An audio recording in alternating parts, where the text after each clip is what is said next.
Guys, I hope you guys are having a good day. Today, I want to talk a little bit about Elon Musk and Twitter. And Elon Musk has this big deal to buy Twitter for $54 a share. Well, that's looking like a terrible deal right now because Twitter stock is down to $40 a share. I also want to talk about what's going on with the stock market in general, and also a little video I saw on TD Hip Hop Media about Diddy and black celebrities and the poor economic incentives they have when it comes to black politics. So get comfortable, buckle up a seatbelt. We're going to get started on the Black Financial Channel right now.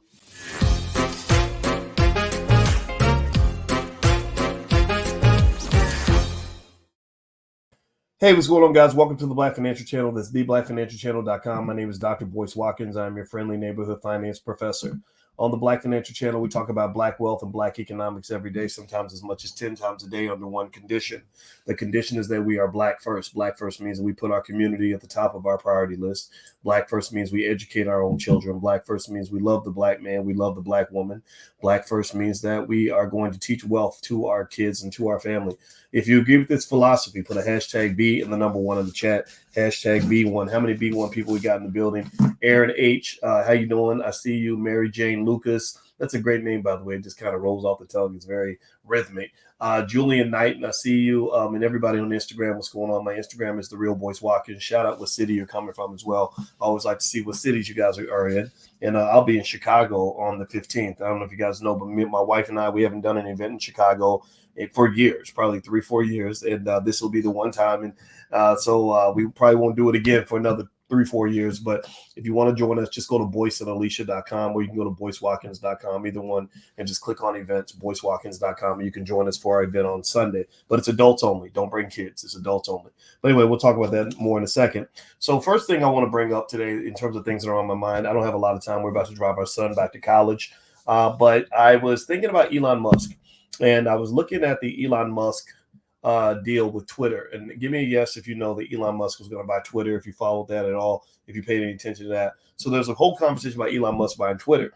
And in my head, I thought, I wonder what the update is on that. And I looked at Twitter stock. And remember, Elon Musk bid a price of $54.20 per share, which wasn't a terrible price. It actually would have been a pretty good price maybe a year ago, because Twitter stock was trading almost as high as $80 a share or something like that. Well, since that time, Twitter stock has pretty much chopped in half. Just like a lot of your stocks are pretty much dead in the water, getting body slammed, getting their butts kicked. It's just getting real ugly right now because you're living in a very dark time in the market. But this is, I mark my words, this it could be considered to be, the words of one analyst was that a generational wealth opportunity, or once in a lifetime investing opportunity. I wouldn't say once in a lifetime, but I'd say maybe the kind of opportunity where if you pick the right stocks, it can really make a difference for you. So anyway, so now I laughed to myself. I said, man, Elon Musk bid $54.20 for Twitter, which at that time was a premium of, I don't know, let's say 20, 10% or something like that. Now it's a massive premium. Now it's huge. It's huge, right? And it makes me wonder, is he really happy about this deal? And so one of the things I know as I was reading about the deal is that Musk can renegotiate the deal. He also probably has some sort of fee, like $1 billion fee that he would have to pay Twitter if he decided not to go through with the deal.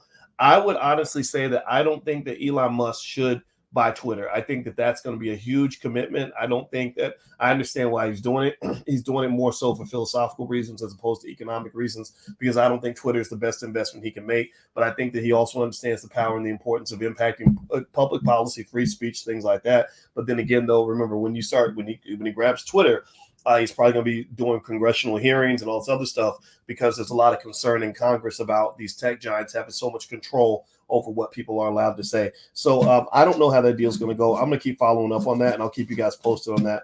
Another thought that I had was today you saw that the stock market had a big jump. This was not a surprise at all. When the market does this, I was explaining to you guys yesterday that the stock market in these sorts of times, it's like it's like dating a really crazy person who's addicted to drugs. And so one minute they're the best spouse in the world. The next minute they come and they want to stab you in the stomach, right? So ultimately with this market, that's what you're getting. You're getting volatility, a lot of volatility. When you see these dark moments, you're going to see, the next day the sun will shine brighter than ever. And the big thing too, though, is just like dating that crazy person who's on drugs, you can't take anything they say all that seriously. You have to take everything they say with a grain of salt. You say, oh, well, the reason he said that today was because he's high, or the reason she said that today is because she's depressed, because she's going through something at this particular moment. So ultimately, you've got to learn how to just be sturdy and consistent. I don't know if anybody's ever dated a crazy person before. I have. I raised both hands because I've made bad relationship choices, and that's why my wife and I, when we talk about relationships, like our argument in Chicago on Saturday, we're actually going to talk about what we call DWI. DWI stands for dating with intentionality. Dating, a lot of people don't do that. A lot of people date because somebody's cute. They date because somebody's got swag. They date because they want a bad boy or a thug, or they date because they want a girl with a big booty. But actually, dating with intentionality means sort of thinking through, what's it going to be like to deal with this person every single day of my life? What's it going to be like trying to build with this person? What's it going to be like raising kids with this person? What's it going to be like having this person as the ultimate business partner? I mean, when you get married, that person's the ultimate business partner. So why would you choose a business partner who's crazy or irresponsible or reckless or dramatic or emotionally damaging to you, right? So DWI, dating with intentionality, that's one of the things we're going to talk about on Sunday. If you guys want to join us, just go to boycewatkins.com, click on events, and you can join our Chicago event on Sunday. It's one day only, adults only. Don't bring your kids, but we're going to spend 6 hours doing deep dives on topics like this. If you're on Instagram, just hit the link in the bio, and you can join us that way too. So the other piece here, here's another thing that was on my mind. So I also saw this thing, and I just wanted to talk about it because I think it's really important to understand, because this is definitely almost everything's an economic conversation in our society, because we live in a capitalist society and money's everywhere. And as you guys know, money's something I studied for 30 years. So I'm very, very I meditate on it in terms of understanding what's really happening, what the dynamics are in every situation. And so I saw this great video by this brother on a channel that everybody should subscribe to. The channel's called TD Hip Hop Media.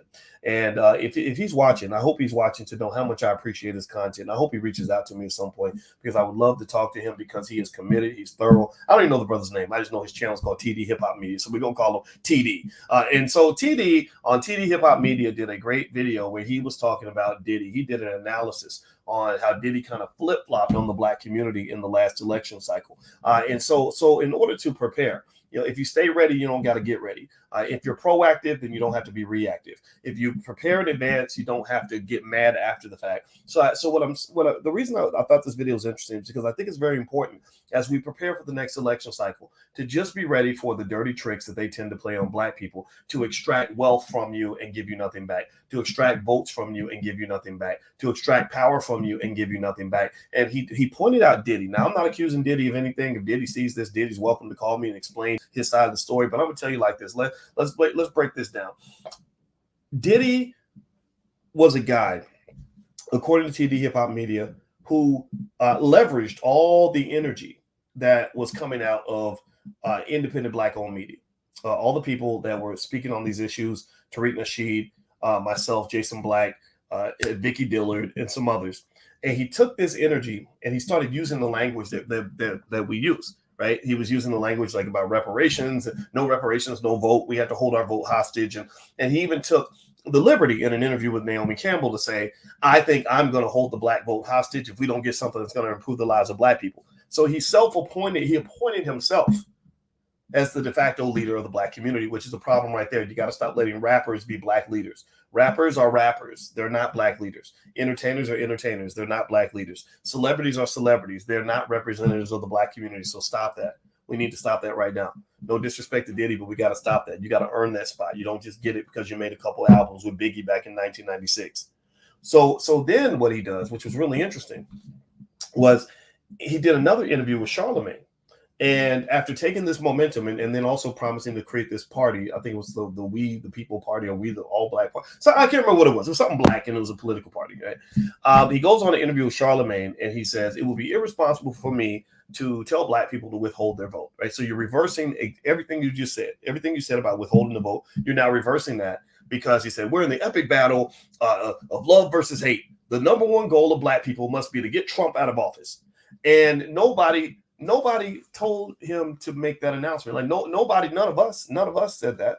We weren't saying, "Oh yeah, now getting Trump out of office has become more important to us than reparations," or "Getting Trump out of office is more important to us than stopping the urban violence in our communities," or "Getting Trump out of office is more important than supporting all these struggling black-owned businesses that can't even get a bank loan to pay the bills." We never said that.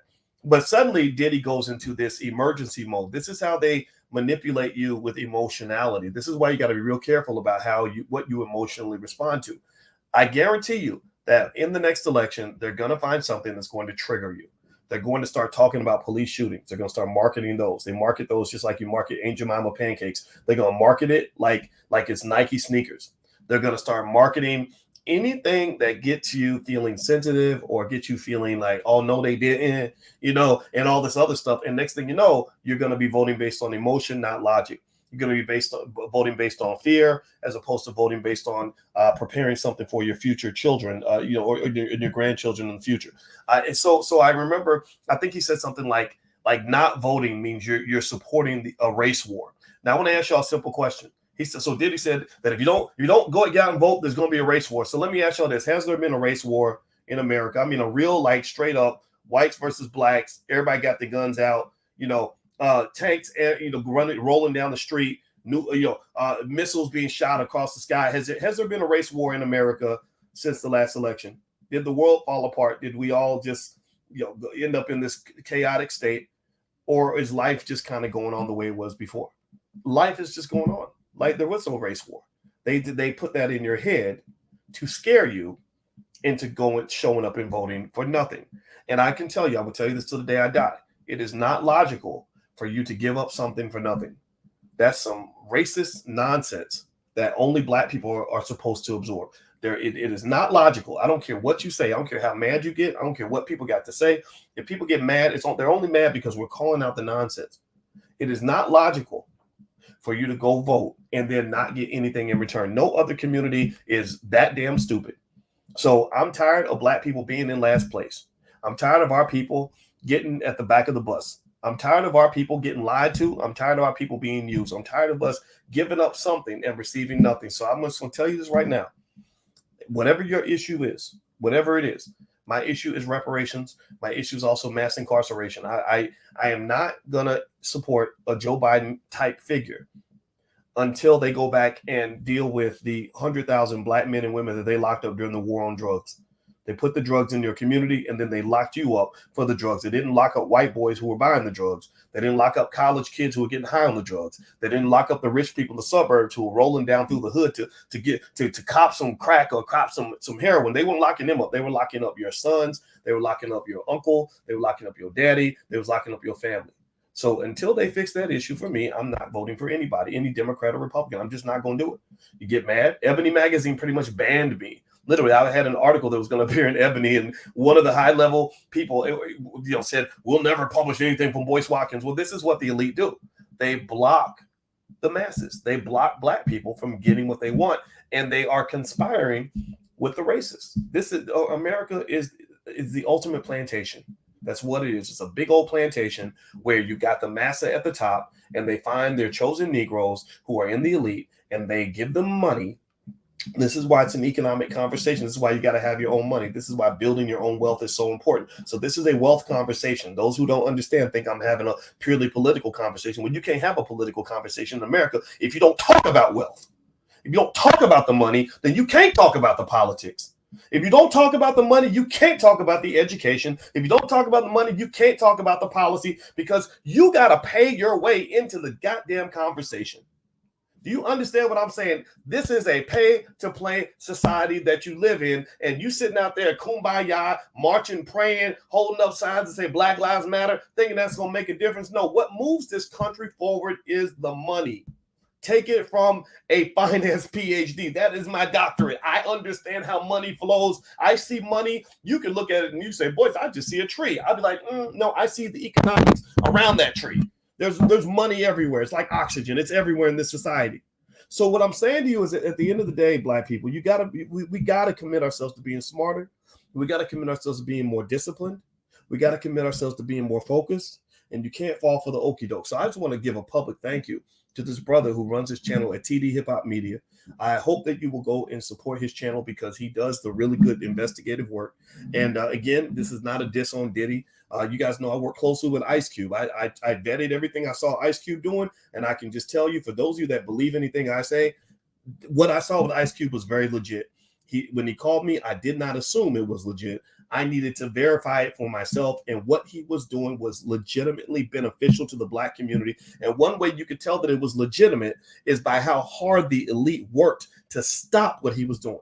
How many times they told lies on this brother. They had a whole SNL skit where they had a guy pretending to be Ice Cube wearing a MAGA hat because they were using the same old trick to say, if you don't go along with their nonsense, if you don't stay stuck on stupid, then that must mean you're a Republican. That must mean you're a MAGA guy. And I talked to Cube 50 times, and he never once said, well, I want to be a Republican. No, he said, I am Black. He said, I'm not committed to any political party. I'm not beholden to any political party. I'm not beholden to any gang, any sect, any clique, any group, nobody. I was very impressed with that. So in my 2 cents, this is just my little humble opinion. You can take it for what you want. That what he was doing was very legit. What Diddy was doing needs a further explanation, because if you go watch this brother's video, and you should go watch it, it's a very thorough video. He said more in the video. He pretty much shows that a lot of this stuff looked like a big smoke and mirror situation that was designed to manipulate Black people, hold them at bay so that they could get their election victory and move on and continue to ignore you. So it's up to you to decide if you're going to adjust, or you could keep falling for the okie doke. I'm not here to tell you what to do. I'm just here to give you my 2 cents. So anyway, guys, if you could, please hit the thumbs up button, thumbs up, share, subscribe if you haven't done that yet. Also, don't forget, on the 15th, on Sunday, my wife and I will be in Chicago, one day only. It's adults only. So we're going to be at 6 hours. We're going to do deep dives on what we call the drama-free lifestyle. That's drama-free finances, drama-free relationships, DWI, dating with intentionality, so that you can understand how to build the life that you want, how empires are built and how empires are maintained and sustained. And also, we're going to give you a chance to meet each other, because we really believe that intelligent Black people need to date each other instead of intelligent Black people dating all these crazy traumatized lunatics that we have in our community who are messing things up for everybody.